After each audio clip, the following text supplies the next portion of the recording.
welcome to Meals on Wheels. This is our fabulous 66,000 square feet of pure goodness facility. We started 50 years ago in downtown Fort Worth when congregations from 11 different churches came together with the mission of feeding the inner city homebound folks.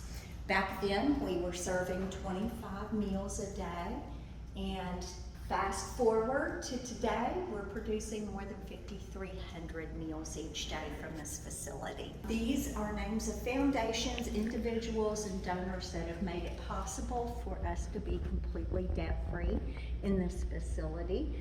We have our donor tree and different names of donors that contribute to our mission.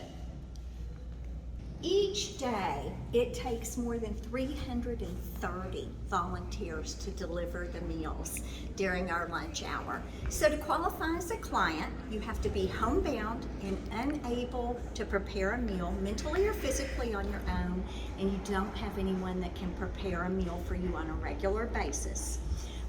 There are no age or income restrictions. We have very young clients on our program with disabilities. And then of course we have older clients. We just celebrated a 104th birthday for one of our clients. But no age or income restrictions. Our programs are completely free to those that need them. Of course, if they'd like to make a donation, a contribution towards their meals, that is always welcome, but certainly not necessary. In here, we will find 2 recruiters. I'm the coordinator of volunteer recruitment and engagement here at Meals on Wheels. My cohort Belinda is also a recruiter, and we have 3 schedulers in here. This department, I like to say, runs the wheels of Meals on Wheels, because our volunteers are definitely our wheels, right? So when we deliver meals each day, our volunteers go out, they're our eyes and ears. Not only do they deliver a hot meal, but they also are our eyes. Our client services department will work with them to see what they need outside of a meal, and we will try to help with those things as well. We have 256 routes currently. So this is our Tarrant County map.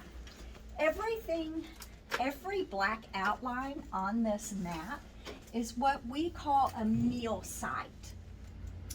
And they're all over the county, as you can see. So once the meals are prepared here at our facility, they're loaded onto vans and taken out to these meal sites. These are the locations where our volunteers will pick up those meals and take them out to the clients. So each pin on this map represents a client that will receive a hot lunch today. They're color-coded by routes. That number in the square, 50, that is the number of routes today that we currently do not have volunteers for, and we need volunteers. And a lot of our volunteer force are retired individuals that have a little free time, and it's super easy. You can take a friend with you. You can make it whatever you want to make it. If you can't be a regular driver and don't want to make that kind of commitment to 1 day a week, we always need substitutes. And substitutes are who will fill these routes that you see open. All of our meal sites look about like this.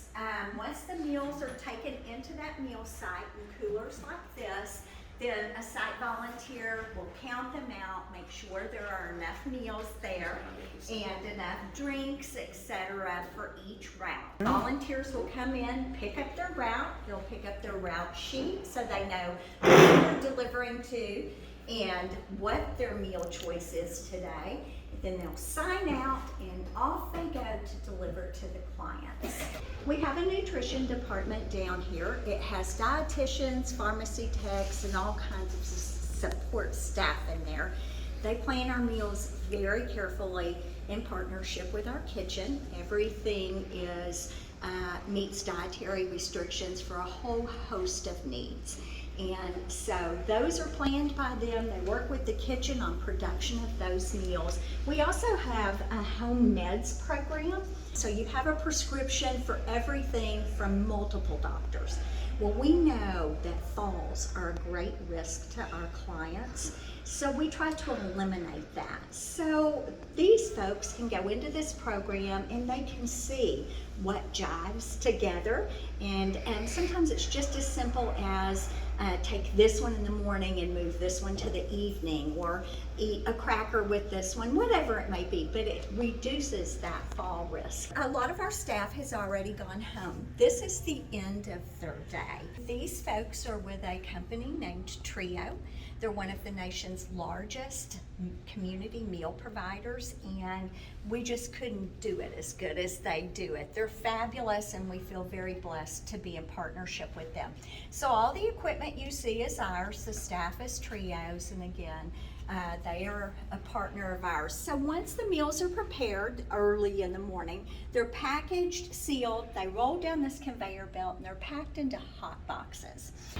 So this is our garage, and it's usually full of vehicles, but they roll out about this time every morning to transport those meals to one of those 44 meal sites. Each vehicle you see in this garage, there are 22 of them currently. They are all the result of a donor that has said to us, we would like to make another vehicle available to you to transport meals. So these drivers are the same folks that work in the kitchen. So they pull double duty, and those roll out to the meal sites. So many of our clients have furry friends. And we decided a long time ago, we don't want our clients to take their meal and eat half of it and share it with their furry friend, which all of us would do if our pet didn't have food. So we provide pet food to the clients' animals as well, to the tune of more than 34,000 pounds in this past year. There's any number of ways to refer a client. It's as simple as making a call to our home office. They will ask you a few intake questions and assign you a case manager. That case manager will then ask you a few more intake questions and take a hot meal out to your home. We want to lay our eyes on everyone's living condition.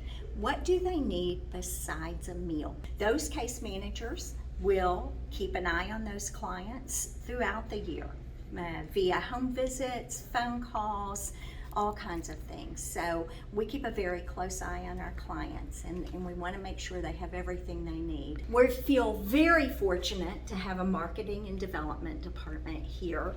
Our budget has soared to almost $13 million. That is almost double what it was pre-COVID. They are constantly fundraising through events and fundraising campaigns, all of those things. Our marketing department is a big part of that. We have a Facebook. Like us, be our friend. And then we have operations that deals with grant compliance, contracts, all kinds of things, everything financial. But that is the inner workings of Meals on Wheels. So thank you for coming out to visit us.